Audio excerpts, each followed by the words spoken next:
Thank you for welcoming me onto your screens or onto your headphones, depending on how you're watching this. I'm Eddie, and this is the Rollback.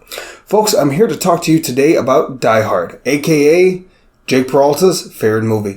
Die Hard. So, a New York City police detective by the name of John McClane is visiting LA to go see his estranged wife, maybe work out the marriage, when all shit hits the fan. Nakatomi Towers is taken over by this terrorist. If you've seen the movie, you get what I mean.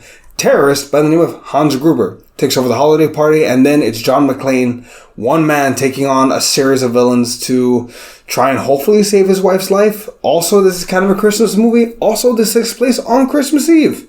This movie stars two major stars. We got Bruce Willis as John McClane as the titular character, but then we also have someone who I'd argue is on par and equal to him. One Hans Gruber, played by one Severus Snape. Alan Rickman, ladies and gentlemen. Alan Rickman. So, Die Hard is one of the quintessential, 80s action films. Arguably, maybe the best one. I would definitely rank it above Predator and probably above Aliens. Was that horror? Anyway, look, Die Hard is an incredible action film, but it's incredible because the action, the way they use it. They direct it. They use... Everything has purpose in this film. Things that the audience knows are kept away from the characters in the film. One of the points being is the fact that Holly Grinaldi, John McClane's wife, goes by her maiden name. Hans Gruber doesn't know that she's John McClane's husband. Hans Gruber doesn't even know who John McClane is. At first, he thinks his name is Roy. And it's this great cat and mouse game that goes on throughout the whole tower. It goes on throughout Nakatomi Plaza. And another great factor is the fact that it's a cat and mouse game. It's one dude, a cop, taking on about 9 mercenaries. Not unfeasible, but also pretty tough. Also, you see him get worn down. It's not like he shoots every single one of them in the head and calls it a win. You see John McClane as the everyman who gets the shit kicked out of him. He gets beat up. He loses fights. He does his best, sure, and yeah, they stretch the limits of reality. He should have died 9 different times throughout the film, but nonetheless, he perseveres and he survives. And this performance is might be Bruce Willis's best. Some people might point to The Sixth Sense. Personally, Die Hard. It's his most personable. And believe it or not, post Die Hard, Bruce Willis, action star. Pre-Die Hard, he's a comedian. Why the hell is he in a action film? And that's the truth. If I'm not mistaken, actually, Die Hard was at one point supposed to star Tom Cruise, but he turned down the role. Yeah, it's just a fun film all the way around. The action sequences are mostly practical. Obviously, you can't blow up a whole building, but these actors really did throw themselves around with reckless abandonment. That particular scene with Alan Rickman, story goes... He filmed all his other scenes before he shot the scene where Hans Gruber dies. They dropped him off a 40-foot ledge, dropping him down.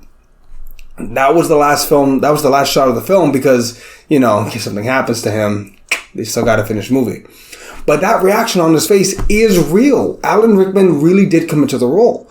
And in an interview, he even mentioned how when he was playing Hans Gruber, he wasn't playing a bad guy. Because it would be easy. Hans Gruber would be a written-off villain, in a dozen other action films if he played him as a bad guy. But Alan Rickman played him as a man who has a goal. There's a difference there. There's evil for evil's sake, and then a man trying to accomplish a goal. Even little things that Rickman added made the character more menacing. In the script, it was known that when he's calling out the manager, the head, Mr. Nakatomi, he in the script is supposed to say where Mr. Nakatomi please step forward. Whereas on the other side of the coin, he starts walking around the crowd trying to intimidate people, and he does his own research. I think Harvard Law in 1970, BA in business, promoted Nakatomi vice president 1982, and then he just lists off this man's accolades to show I've done my research, I know what I'm doing, I am intimidating all of you. And throughout the film, his performance, it's the little things. He never gets freaked out, he never gets scared or angry, he's always in control of the situation. Even when his men are telling him, the FBI has arrived, what do? He says, it's part of the plan, chill the fuck out.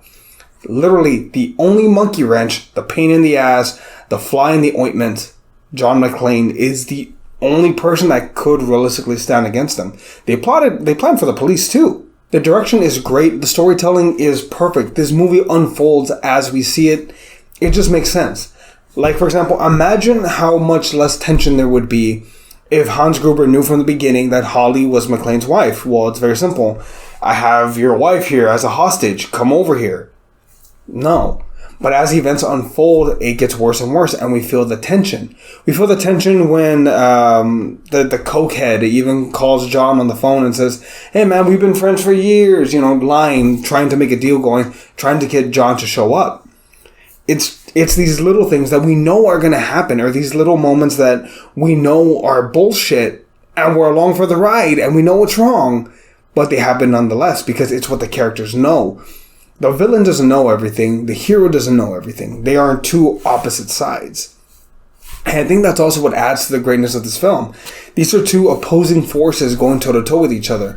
Two opposing forces that just coincidentally happen to be in the same spot at the same time. If Holly had never taken the job and gone to Nakatomi Plaza, this would have just been another story in the news. John McClane would still be in New York. But no, instead the story progresses forward. Because of these little moments that happen, we get this film. This endlessly quotable film from Yippee-ki-yay motherfucker to Hans Gruber's, menacing performance. It's good all the way around.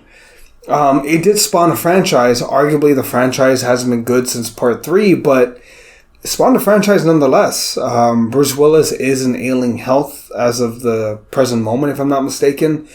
But for what it's worth, I think this film might be his particular magnum opus. This might be the best film he ever did.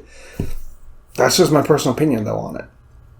I typically like to give cons, but in this film, they made Live Free or Die Hard and A Good Day to Die Hard. Those are my cons. This film, if it had been a standalone film, it still would have held up.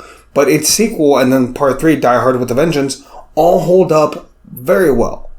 I recommend all 3 films. If you haven't seen Die Hard, go check it out. It's great, and it should be something that you add to your holiday collection every single Christmas. That said, that's going to wrap it up for this episode of The Rollback. Please like and subscribe. We'd greatly appreciate it. We're always trying to grow this channel.